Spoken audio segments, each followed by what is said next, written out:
Welcome to Staffworks Explained. If you are here for the first time, please consider subscribing to this channel. In this video, we'll be talking about Konza Technopolis, where we ask ourselves the question, is it Kenya's Silicon Savannah or Africa's most expensive waiting room? For more than 15 years, Konza Technopolis has existed as one of the Kenya's boldest promises, a futuristic smart city rising from the plains of Machakos County, designed to transform the country into Africa's technology's powerhouse. Presidents launched it, investors toured it. Vision 2030 placed it at the center of Kenya's economic transformation agenda. Government officials called it the future of innovation, digital infrastructure, artificial intelligence, and smart urban living. The dream was huge. A city built from scratch, Silicon Savannah for Africa, a regional technology hub competing with Kigali, Dubai, as well as other emerging innovation cities. But in 2026, after billions of shillings in public investment, years of construction, and repeated promises of takeoff, a harder question is emerging. Is Konza becoming the smart city Kenya was promised, or is it becoming another overbuilt national ambition struggling to justify its cost? The latest financial and performance reports from the Konza Technopolis Development Authority, the Kenya National Bureau of Statistics, and government budget documents reveal a project standing at a critical crossroad. The infrastructure is no longer imaginary. Roads, substations, fiber networks, sewer systems, data centers, as well as international or institutional buildings now exist. Yet the economic engine meant to power the cities is still weak, inconsistent, and heavily dependent on public funding.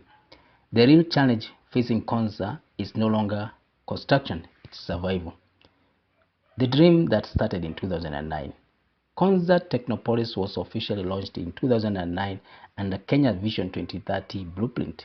The goal was ambitious: create a world-class smart city spread across 5,000 acres, approximately 60 kilometers from Nairobi along the Mombasa corridor. The city was designed to become a center for information technology, business process outsourcing BPOs, research, software engineering, fintech, biotechnology, higher education, digital services, as well as advanced manufacturing. At the time, Kenya was positioning itself as East Africa's digital leader. Mobile money innovation through M-Pesa had already started attracting global attention. Nairobi's startups ecosystem was growing. International investors were beginning to view Kenya as one of Africa's emerging technology markets. Konza was supposed to become the physical expression of that digital ambition. The comparison came quickly. Africa's Silicon Valley, Silicon Savannah, the city of the future. Government changed, but language remained the same. What changed was the pace. The infrastructure is real, but is that enough? One unfair criticism of Konza is the claim that nothing exists there. That is no longer true. The city has made visible infrastructure progress over the last several years. More than 40 kilometers of road exist. Fiber optic utility tunnels exist. 120 megawatts smart substation exist. Water waste reclamation systems exist. Water treatment facilities, smart city infrastructure, intelligent operations center, and Konza National Data Center exist.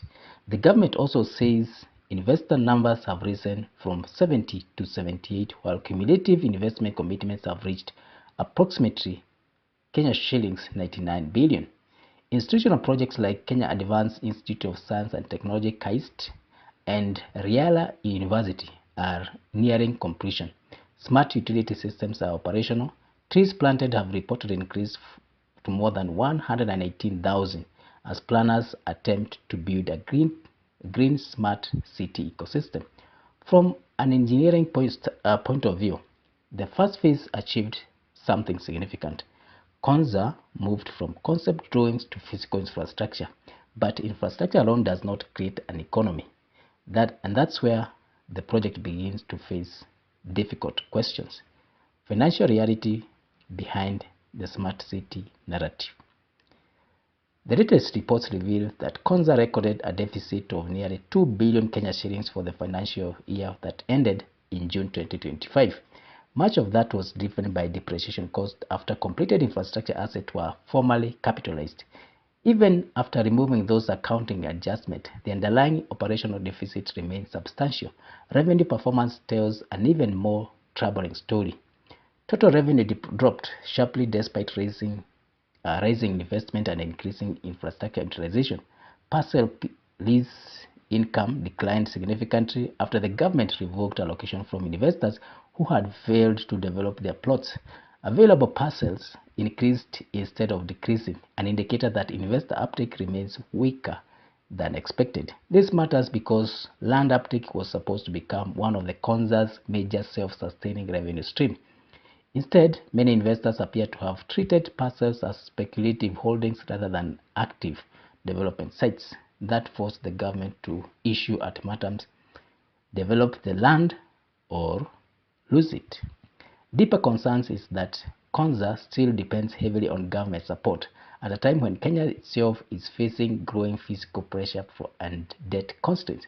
The city now reportedly requires approximately $140 billion Kenya shillings to finance phase 2, nearly double the value of its current asset base. That is a massive funding gap. Now let's look at the data center problem. Konza National Data Center was supposed to become the commercial heartbeat of the Technopolis. The facility is technologically impressive. It is one of the largest data centers in East Africa, offering cloud services, digital storage, and government infrastructure capabilities. Client numbers and infrastructure utilization have increased steadily, but financially, the picture is worrying. Cloud revenue declined while operational costs rose sharply, generating losses despite increased system usage. Reports indicate that delayed payments from government institutions and clients are undermining cash flow. This creates a dangerous contradiction. Usage is increasing, but profitability, on the other hand, is not. For a digital infrastructure project, that is a major warning sign. Data centers are expensive to operate. Electricity, cooling systems, cybersecurity, maintenance, and technical staffing. This creates high recurring costs. If revenue collection remains weak, the project risks a technologically advanced facility that cannot financially sustain itself. In simple terms, Konza may have been built or have built digital infrastructure faster than it built a paying digital economy around it.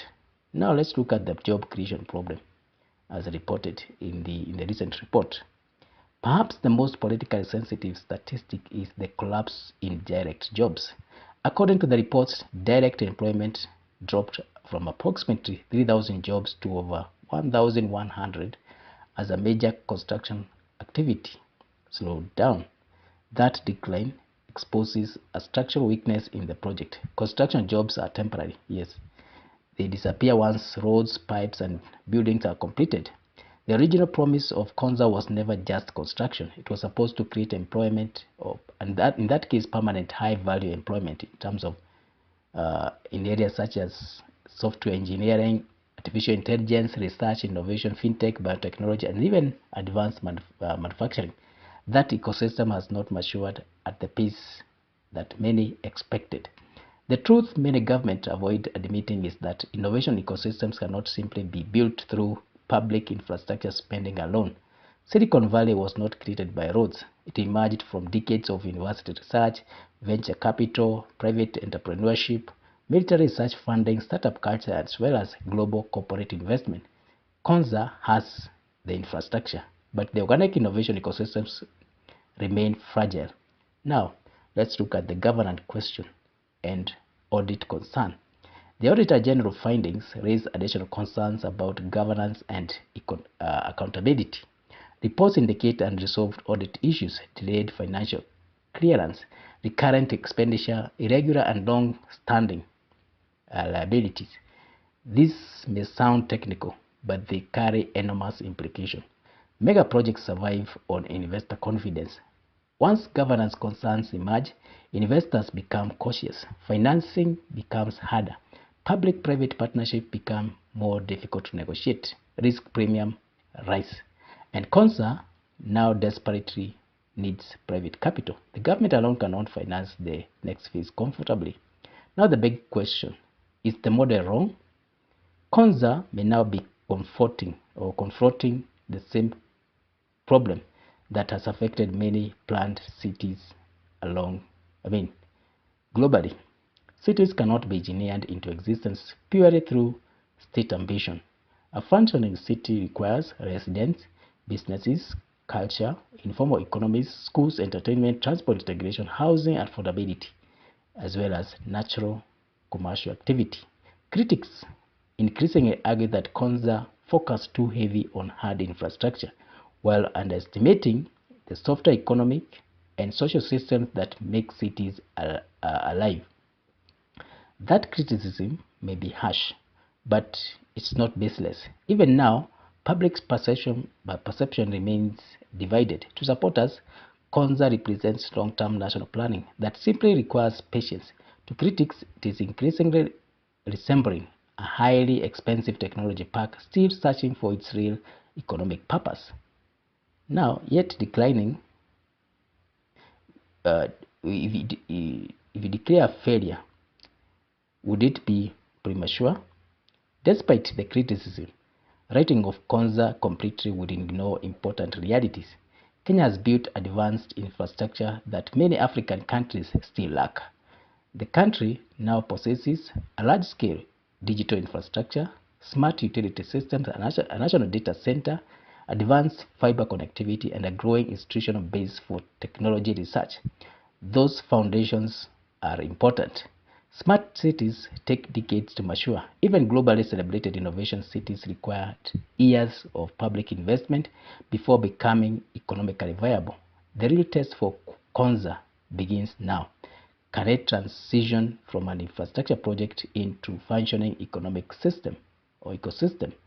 That is no longer an engineering question, it's a commercial one. Now let's look at the conclusion. Konza Technopolis was never just a construction project. It was a national statement about Kenya's ambition, a declaration that the country intended to compete in the future economy of technology, data, innovation, and digital services. Today, parts of that vision are visible in concrete, fiber cables, substations, and data centers rising from the plains outside Nairobi. But the harder part, building a self-sustaining economic city, remains unfinished. The latest reports expose both progress and vulnerability. Infrastructure exists, but profitability is weak. Investments are rising, but revenues are falling. Systems are operational, but commercial activities remain fragile. Konza now stands at the most dangerous point of any mega project. The moment where public excitement fades, the financial reality takes over. Kenya has already spent years building the city. The next decade will determine whether anyone truly comes to life or anything comes to life, whether there will be innovation, investment, or whether there will be growth inside. Because in the end, a smart city is not measured by how many smart poles it installs. It is measured by whether it becomes economically alive. So thank you for reaching this far.